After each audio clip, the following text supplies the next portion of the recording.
everybody. Right,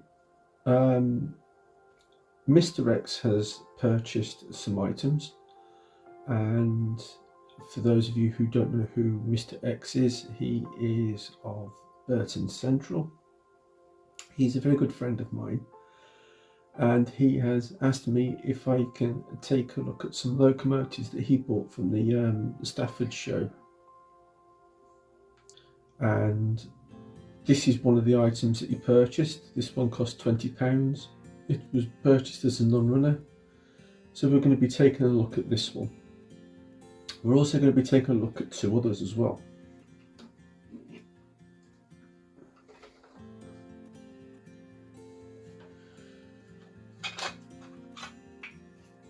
A lot of you will be quite familiar with this. I have done a video on one of these before. This is a King George V. I actually own two of these myself, and as you can see, this thing's falling apart just by looking at it. Let's just pop that back on there for a moment. Okay, right, so this is a King George V. This one is manufactured by Lima. So we're going to be taking a look at this one also.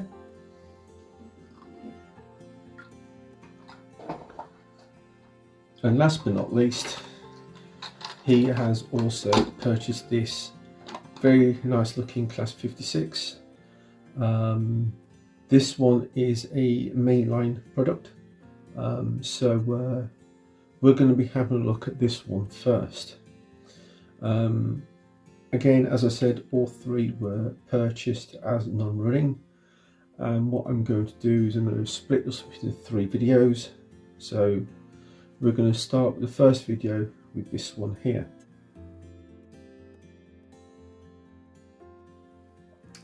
Now this one is relatively easy to take apart.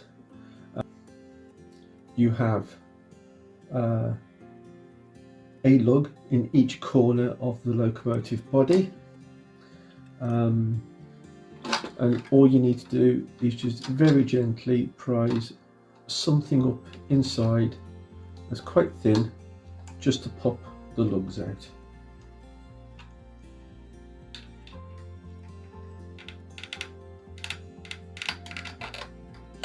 So there we go, and that's popped out. Alright, let's have a look. Oh wow, right, okay. I have already tried to get this one running, and it wouldn't run, and now I can see why.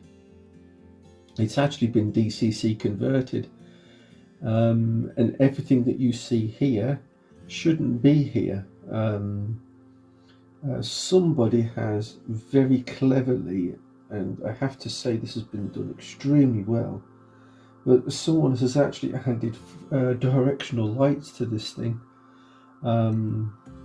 You know, they've even gone as far as adding capacitors down here. Wow, this is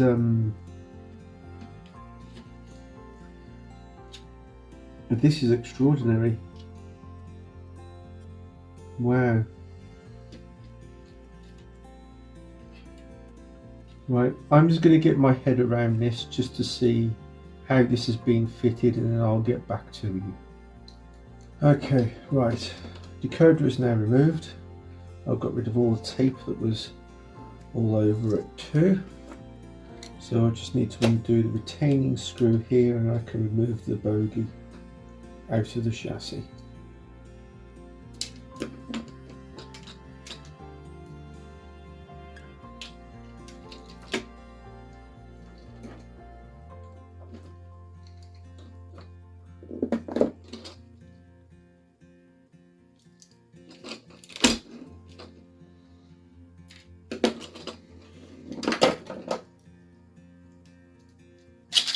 There we go.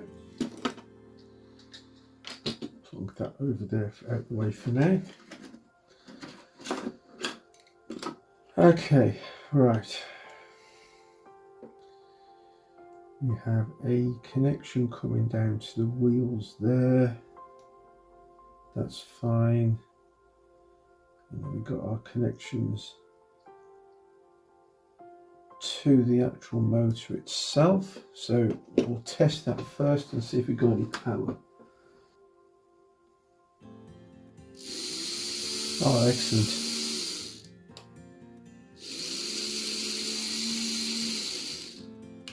Excellent.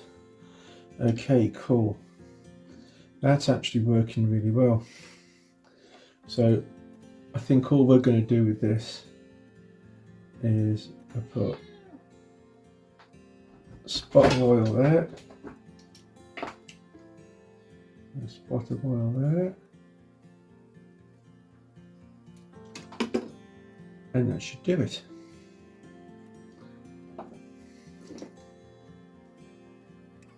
Let's give that another test.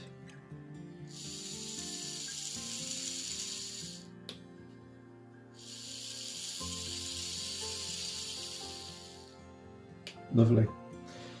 That's it. That's all I'm going to do with that. I'm not going to mess around with that any more than that. Yes, I can take the motor out and give it a good clean and everything else, but in all honesty, I think this model has been really well looked after. Someone's gone to an awful lot of trouble of fitting the wires and the lighting and everything else in there. So I don't really think there's anything more left to be done to this. One thing I will check is the traction tyres. So if I can move the traction tyres, that was okay. So what I do is I drag the screwdriver just very gently over the traction tyre, and if I can get the traction tyre to move without turning the wheel, then generally speaking the traction tyre needs to be replaced. But in this case I think the traction tyre is absolutely fine, so that doesn't need replacing either. Great news. Okay, now that's done, all we need to do now is turn our attentions to getting this wired back up again. Now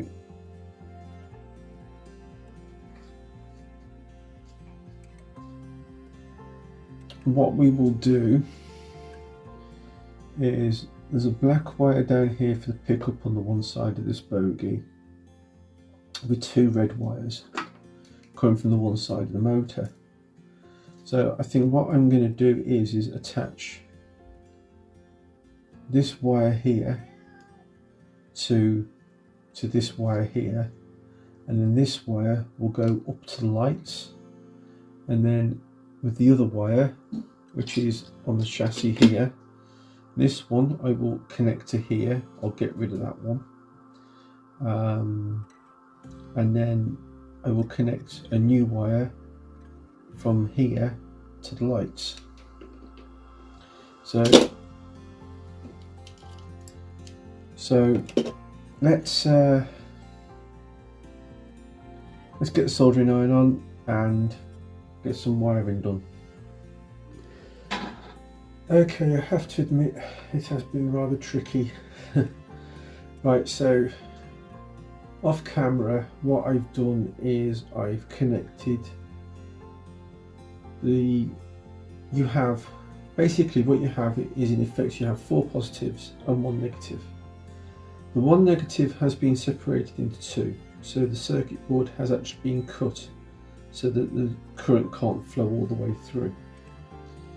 From that I have then put 2 earth wires up into this bit here, and then what I've also then done is I've then put in 2 diodes into the earth wire so that current can't flow in one direction but can flow in the other, so that when the polarity changes between the 2 positives, it means that the two negatives have polarity going either in one direction or the other because of the diodes. It's hard to explain, but I'm sure if you understand electronics you probably know what I mean. So between the 4 connections what I've done is I've connected the live from this corner to the live to this corner. So that gives you lights this side and then red lights that side. Same in the opposite direction. So that when you change the polarity of the controller via these two wires here, the polarity will change between red lights and green and white lights. All I've got to do now is make sure I've got the polarity in the right direction, so that when the locomotive is moving in the one direction, the white light is showing at the right side. It's pretty easy to do, to be kind of honest. So what I can do now, you see, is I can connect power to these two wires, like so. And then changing the controller, you can see the red lights on that side and yellow lights on that side. And then if I change the polarity into the other direction, I've now got the white light this side and the red light this side. So all I've got to do now is make sure that when I connect it into the locomotive, they are the right way around. If they're not, it's just a simple case of just switching the wires round and then it'll be okay. Right, now then. So far we've now got the lights working in the body. We know the motor is working. So what I'm going to do now is I'm going to find my tweezers. There they are. Remove the orange wire from here.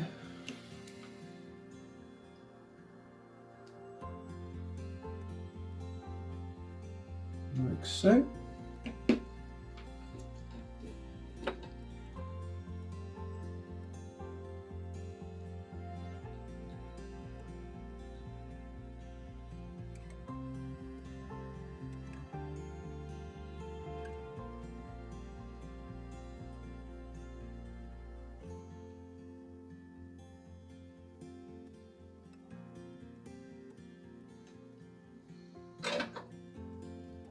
Heat shrink over. Okay, now then, we put our clamp back in there.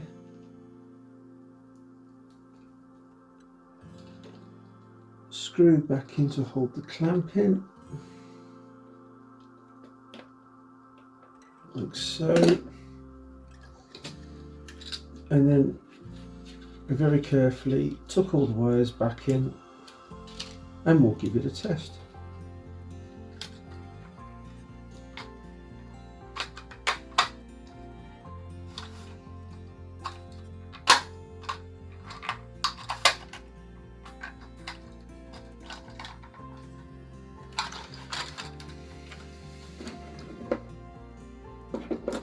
Okay, and to get the body back in again, it's just exactly the same as removal, just helping those lugs back in without forcing it past. That's it, job done. Okay.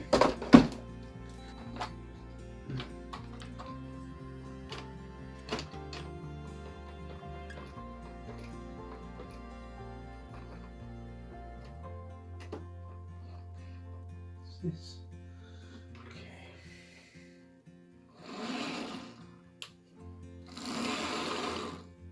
Right. Straight away I noticed that everything is all working absolutely fine, but the wires are in the wrong direction. But one good thing I did notice is the body fits in two different directions. So therefore all I got to do is turn the body around and clip it back together again. Oops. Look at that.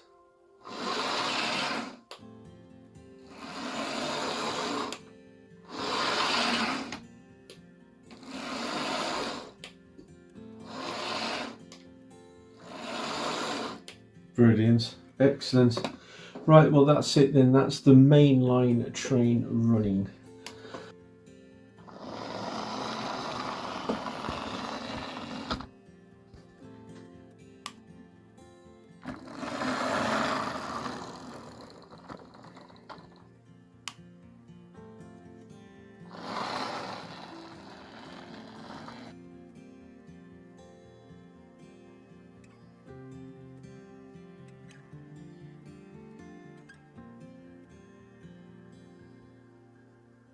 You have